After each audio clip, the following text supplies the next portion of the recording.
Hello student, Jai Swaminarayan. We again continue with displacement chapter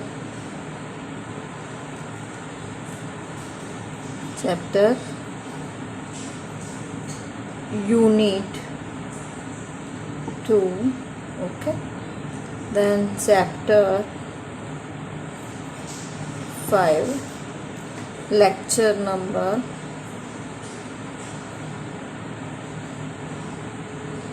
8. Okay,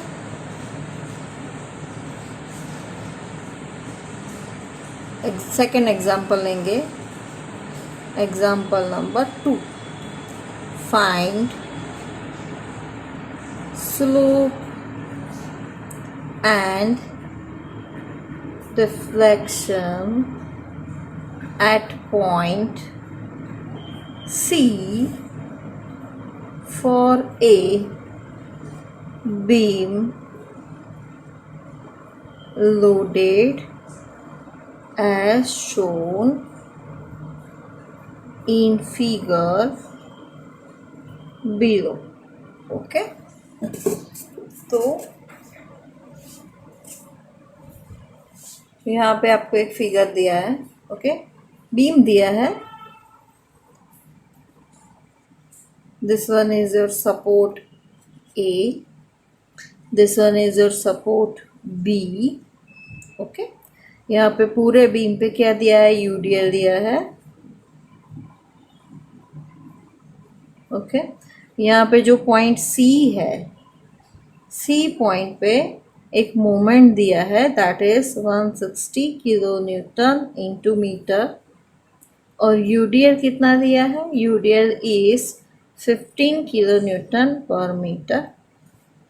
okay, और यहाँ पे span कितना दिया है? That is 3 metre and 5 metre span दिया है. ओके, तो फर्स्ट ऑफ ऑल आपको एक सेक्शन कंसीडर करना है. तो सेक्शन कंसीडर करेंगे, यहाँ पे एक सेक्शन लेंगे, that is X X. Okay, तो यहाँ पे एक सेक्शन लेंगे. ओके, तो for section X X, okay, तो फर्स्ट ऑफ ऑल ये सब प्रोसीजर बाद में आएगा. First of all to find out the reaction at R A and R B. तो R A and R B find out करने के पहले प्रोसीजर कर लेते हैं. तो कैसे आएगा? आर ए, तो take moment about point A. Okay, यहाँ पे आपको मोमेंट लेना है. तो कैसे आएगा? तो take moment about point A, तो clockwise moment is equal to anti clockwise moment. तो क्लॉकवाइज मोमेंट में कौन सा आएगा फर्स्ट ऑफ ऑल? तो क्लॉकवाइज मोमेंट में फर्स्ट ऑफ ऑल आपको यहाँ पे जो भी आपका बीम दिया है, okay, this one is your A, C point, B point. Okay, यहाँ पे सपोर्ट दिया है, यहाँ पे 50 किलो न्यूटन पर मीटर दिया है, यहाँ पे 160 kilonewton into metre moment दिया है. तो फर्स्ट ऑफ ऑल आपको क्या करना पड़ेगा? आपको central point load find out करना पड़ेगा. तो यहाँ पे सेंट्रल पॉइंट लोड मिलेगा, दैट इज, ये स्पान कितना है? This span is 3 metre and this span is 5 metre. Okay, तो ये कितना आएगा हमारे पास? ये तो दैट इज 15 इंटू कितना ओवरऑल स्पान है? 8 मीटर है. 15 इंटू 8 और कितना है? यहाँ से ये सेंटर पे मिलेगा, तो ये डिस्टेंस कितना होगा? ये आपको फोर्स मिल रहा है, that is at centre, because पूरे बीम पे आपका यूडीएल है.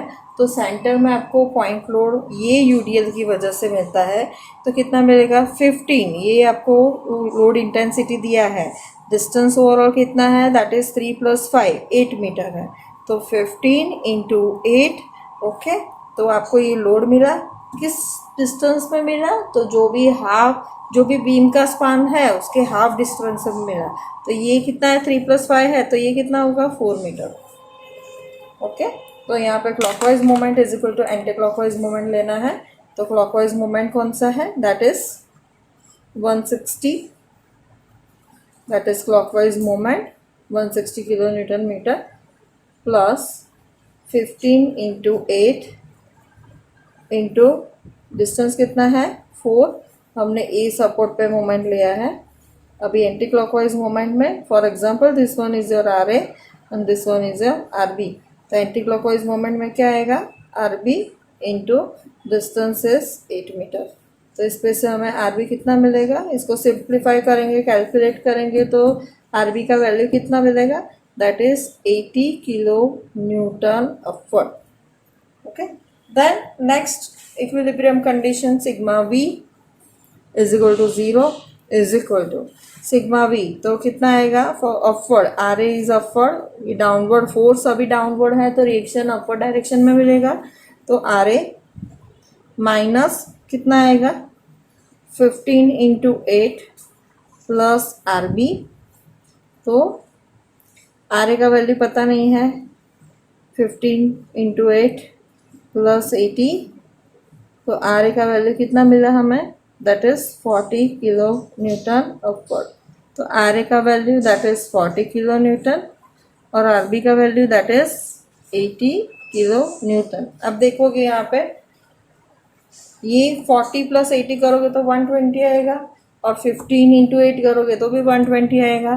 That means action and reaction both are equal in magnitude and opposite in direction. ये यहाँ पे सिंप्लीफाई हो गया। दैट मीन्स जितना भी आपका लोड है, आप बीम पे जितना भी लोड लगाते हो, ओके, रिएक्शन उतना ही सामने मिलता है बट वो ऑपोजिट डायरेक्शन में मिलता है। तो अभी क्या फाइंड आउट करना है आपको, यहाँ पे एक एसी स्पान में मैंने एक सेक्शन ले लिया है, ओके, जो मैकोलेज मेथड में प्रोसीजर है वही आपको करना है। तो moment at x find out करेंगे। तो मोमेंट एट एक्स कितना आएगा, तो ये सेक्शन में आर ए का वैल्यू कितना है, दैट इज 40 किलो न्यूटन और ये कितना है, दैट इज 80 किलो न्यूटन, बराबर। तो 40 इंटू ये डिस्टेंस कितना लेना है हमें, एक्स लेना है, ओके। तो 40 इंटू एक्स, 40 इंटू एक्स, फिर ये यूडीएल को भी हमें लेना पड़ेगा, तो ये इतना यूडीएल है तो भी लेना पड़ेगा। तो इसमें आप कर सकते हो, तो ये डिस्टेंस एक्स है, इसमें यूडीएल 15 है, तो 15 इंटू ये डिस्टेंस कितना है, एक्स है, कितने डिस्टेंस पे मिल रहा है, that is x by 2, okay. ये डिस्टेंस है उसका हाफ मिलेगा ना। तो ये एंटी क्लॉकवाइज मोमेंट है, इसीलिए हमें क्या करना पड़ेगा, नेगेटिव लेना पड़ेगा, नेगेटिव लेना पड़ेगा। तो ये 15 into x by 2 anti clockwise moment है, इसीलिए नेगेटिव आएगा। तो -15 into x square divide by 2 आएगा, okay.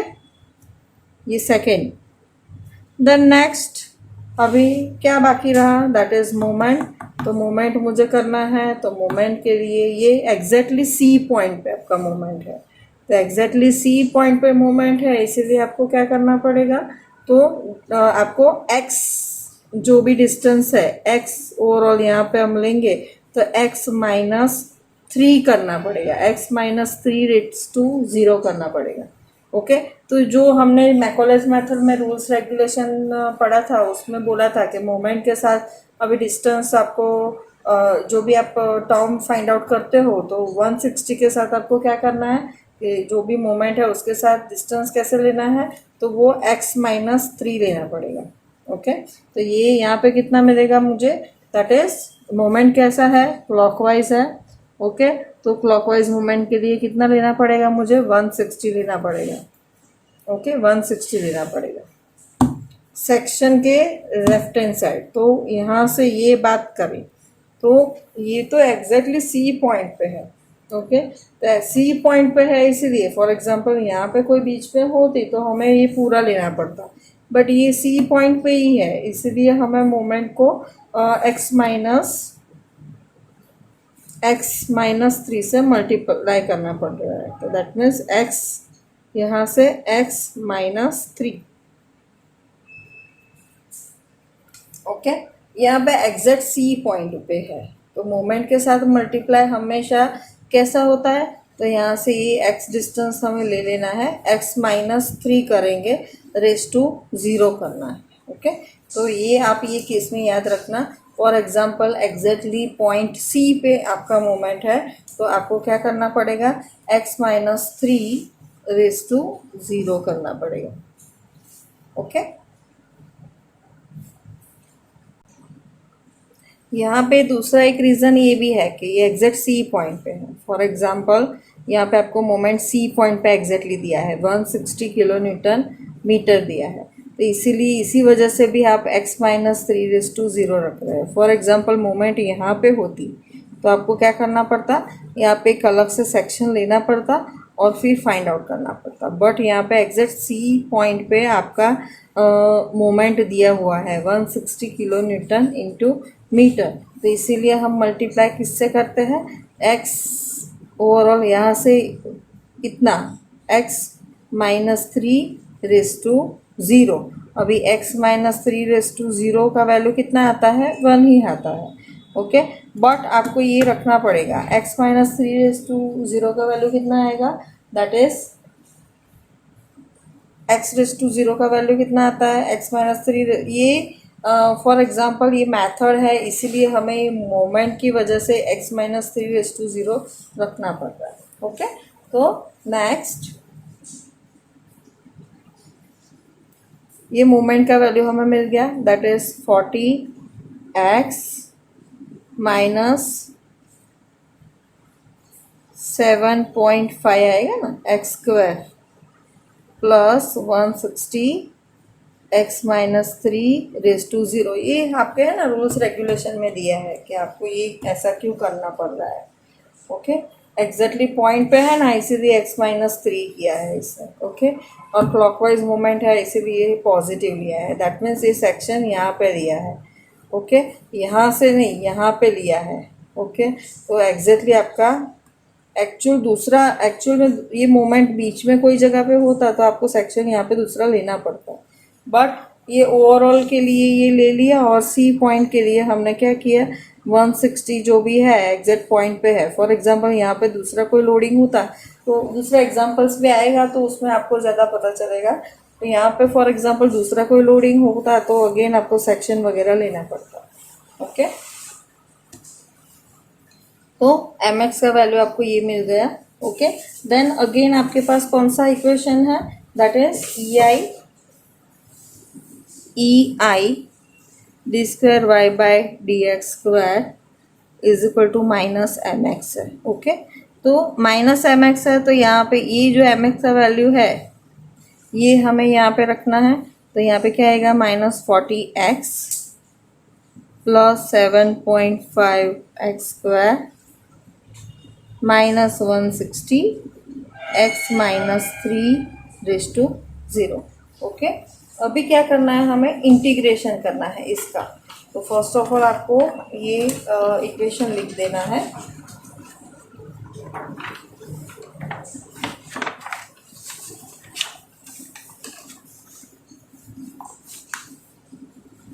ei d² y/dx² is equal to -40x फिर plus 7.5x² divide by 2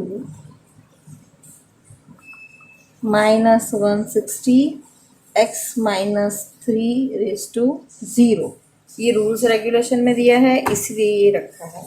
for example this one is your equation number A.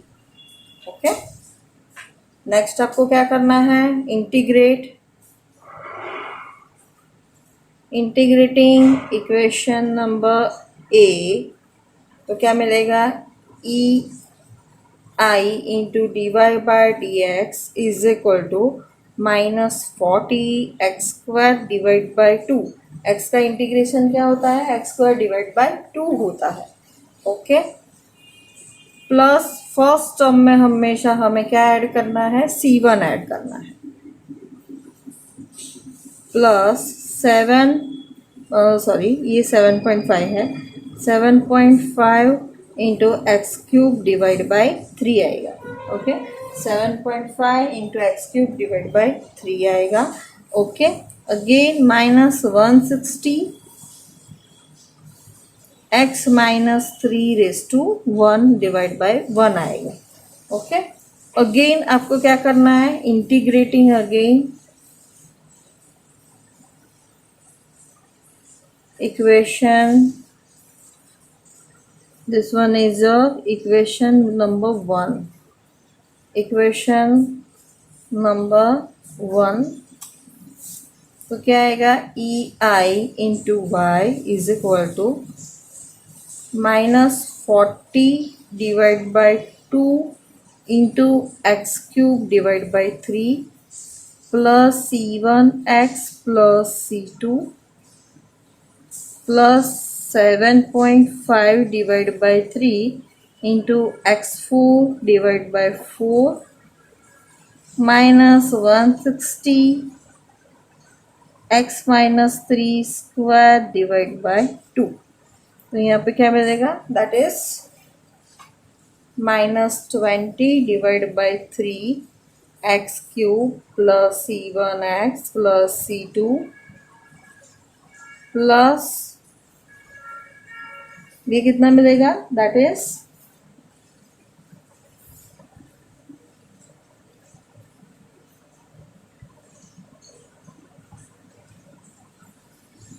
C2 then 5 divided by 2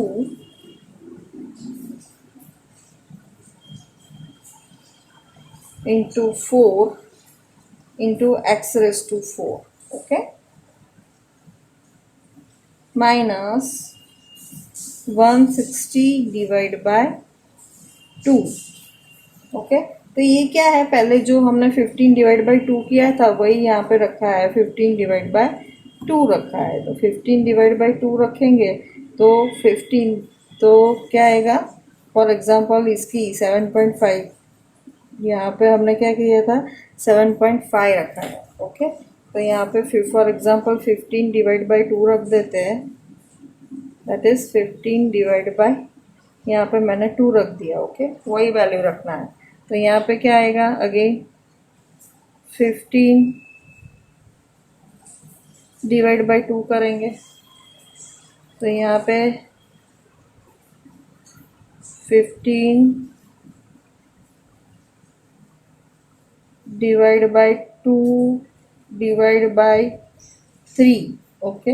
again आप integration करते हो तो ये आएगा, okay. तो कितना आएगा, दिस वन इज 15, वही वैल्यू रखा है, ओके। तो 160 x minus 3 square divide by 2, तो ये कितना आएगा 5। तो यहाँ से ये आप करोगे तो 5 आएगा। तो ये 5 divide by 2 divide by 4 into x raise to 4 minus 160 divide by 2 x minus 3 square. This one is your equation number 2. Okay. Applying the boundary conditions. तो अभी क्या करना है, applying boundary conditions when x is equal to 0, y is equal to 0, put in equation 2, okay. तो क्या होगा, E I into 0 is equal to -20 divide by 3 into 0 plus C1 into 0 plus C2 plus 5 divide by 2 into 4 into 0 minus 160 divide by 2 0 minus 3 square, okay. तो यहाँ पे आप देख सकते हो ये सब में इसका वैल्यू 0 हो गया, इसका वैल्यू 0 हो गया, 0 हो गया, C2 यहाँ पे भी वैल्यू कितना हो गया 0, यहाँ पे भी वैल्यू आपको क्या करना पड़ेगा, निगलेक्ट, बिकॉज 0 माइनस 3 कितना होता है 0 माइनस 3। तो ये टर्म जो भी है लेस देन नेगेटिव आती है तो आपको क्या करना है, इसको निगलेक्ट करना है। तो ये निगलेक्ट करेंगे, ओके। तो वैल्यू ऑफ C2 कितना मिलेगा, दैट इज 0। अगेन आपको क्या करना पड़ेगा, C2 का वैल्यू हमें मिल गया। अभी when x is equal to 8, overall span हमारा कितना है 3 + 5 है, तो 8 लेंगे। तो again y is equal to 0, put in equation number 2। तो C1 C2 की वैल्यू हमें फाइंड आउट करनी है ना, तो फर्स्ट ऑफ ऑल आपको बाउंड्री कंडीशन इक्वेशन नंबर 2 में करना पड़ेगा। तो आपको C1 C2 की वैल्यू मिल जाएगी और उससे स्लोप और डिफ्लेक्शन का जो भी इक्वेशन है वो मिलेगा। उसमें आप जहाँ पे भी स्लोप फाइंड आउट करना है वहाँ पे आप स्लोप और डिफ्लेक्शन फाइंड आउट करना है, वहाँ पे आप x की वैल्यू रखोगे तो आपको स्लोप एंड डिफ्लेक्शन मिल जाएगा। ओके, तो x is equal to 8, y is equal to 0, put in equation number 2। तो अगेन इक्वेशन नंबर 2 ये है, यहाँ पे e i इंटू वाई, तो अगेन ये 0 है। First e i into y is equal to again 20 divide by 3 minus 20 divide by 3। x का value कितना रखा है, x का वैल्यू 8, यहाँ पे भी 8 रखना है। ये वैल्यू 0 हो गया है, यहाँ पे भी 8 रखो, यहाँ पे भी 8 रखो, तो कितना मिलेगा, that is C1 into 8, 20 divide by 3, sorry e i into 0 is equal to minus 20 divide by 3, 8 cube plus C1 into 8 plus 0, okay, plus 5 divide by 2 divide by 4 into 8 raise to 4, okay, minus 160 divide by 2, 8 minus 3 square, ये आपके पास है। Okay, तो इस पे से मुझे C1 की value मिल जाएगी। तो C1 की वैल्यू कितनी मिल रही है, C1 इज इक्वल टू ये टर्म है, ये टर्म की वैल्यू मिलेगी, इसकी मिलेगी, इसकी मिलेगी, इसकी मिलेगी। ओके, तो ये सब हम कैलकुलेट करेंगे तो कितना मिलेगा, C1 का वैल्यू 356.66 मिलेगा। तो हमारे पास C1 C2 की वैल्यू अभी है, तो C1 is equal to 356.66, okay, value of C1 and value of C2 is equal to 0. Put in equation 1 and 2. One equation कौन सा है, that is equation of slope and this equation of deflection. तो slope का equation जो भी है उसमें हमें वैल्यू रखनी है। तो फर्स्ट ऑफ ऑल हम इक्वेशन लिख देते हैं, E I into D Y by D x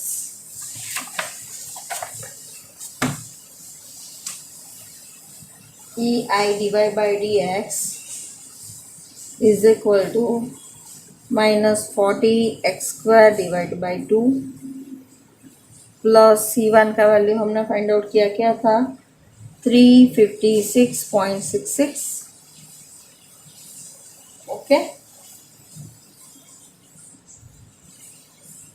plus 15 divide by 2 into x³ divide by 3 minus 160x minus 3:1, okay.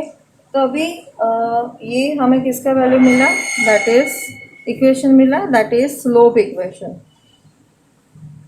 और equation of slope, okay. Then again मुझे क्या करना है, इक्वेशन नंबर जो डिफ्लेक्शन का इक्वेशन है, इक्वेशन नंबर 2, उसमें C1 C2 का वैल्यू रखना है। तो E I into y minus 20 x³ divide by 3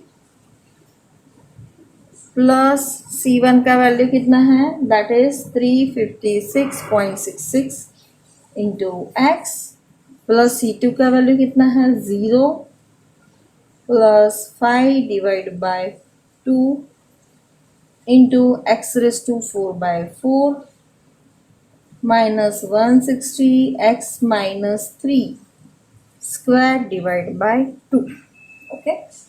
तो इस पे से वैल्यू इक्वेशन मुझे मिलेगा 20 divide by 3 x³ plus 356.66x plus 5 by 2 into x raised to 4 by 4 minus 160 divided by 2x minus 3 square.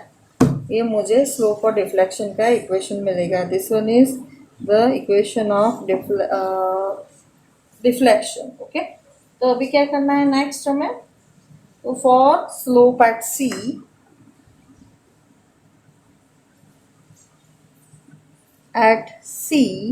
substitute value of x is equal to 3 in, this one is your deflection equation, in value of x is equal to 3 meter in slope equation. जो slope का equation है ना, इसमें x is equal to आपको क्या रखना है, 3 रखना है.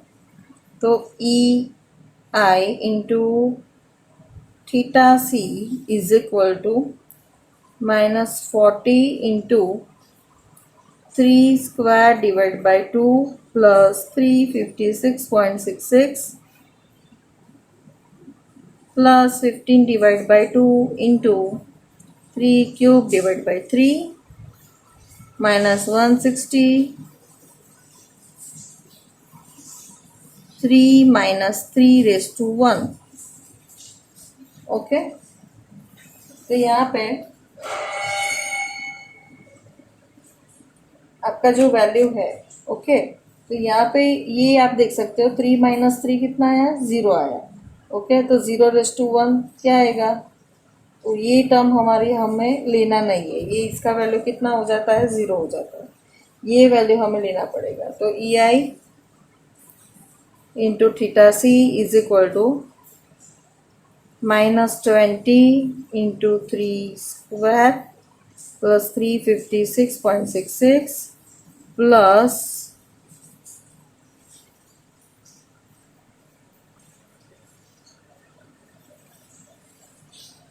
ये कितना आएगा, 15 डिवाइड बाई 6 3 क्यूब.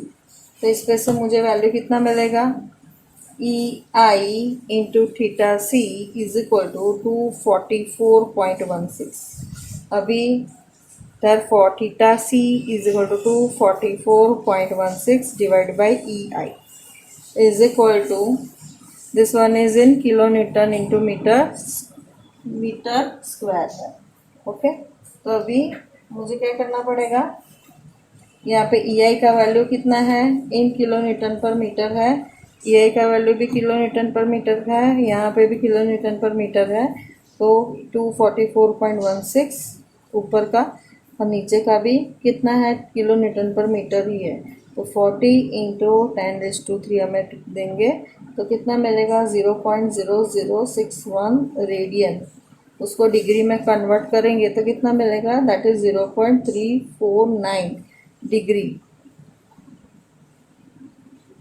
आपको पता होगा कन्वर्जेशन, रेडियन में से डिग्री में कन्वर्ट करना है तो 5/180 और डिग्री में से रेडियन में करना हो तो 180 डिवाइड बाय पाई करना पड़ता है. तो हमें ये कन्वर्जेशन याद रखना है और इसको कन्वर्ट करना है. ओके, देन नेक्स्ट हम क्या करेंगे, डिफ्लेक्शन फाइंड आउट करना है सी पे. तो अगेन आपके पास इक्वेशन है, डिफ्लेक्शन इक्वेशन, उसमें आपको किसकी वैल्यू रखनी है, x इज इक्वल टू कितना रखना है, 3 रखना है. ओके, तो again same to same procedure करेंगे. तो उसमें x की value E I into y, that means y C is equal to minus जो भी हमारे पास ये डिफ्लेक्शन का इक्वेशन है ना, उसमें आपको ये that is deflection and this one is your slope equation. तो स्लोप का हमने कर दिया. ओके, अभी डिफ्लेक्शन का जो भी इक्वेशन है उसमें x की जगह पे क्या रखना है, 3 रखना है. तो क्या आएगा, -20 divide by 3 into 3 cube plus 356.66 into 3. Okay, plus 5/2 into 3⁴ divide by 4 minus 160 divide by 2, 3 minus 3 square. Okay, तो क्या मिलेगा आपको? अगेन आपका जो ये टर्म है ना, ये टर्म अगेन वापस ज़ीरो हो जाएगा। तो इतना टर्म का वैल्यू कितना आता है? That is 940.60 EI into y C मिलेगा। तो y C is equal to, this one is again in kilo Newton per metre cube है ये वैल्यू। ओके, और EI की value kilo Newton per metre square है। तो ये this one is in kilo newton metre cube. तो 940.60 divide by EI का value कितना है? That is 40 into 10⁻³ is equal to 0.023 metre is equal to 23 mm। Reflection downward direction में मिल रहा है, इसलिए हम डाउनवर्ड साइन लगा रहे हैं। Okay, thank you.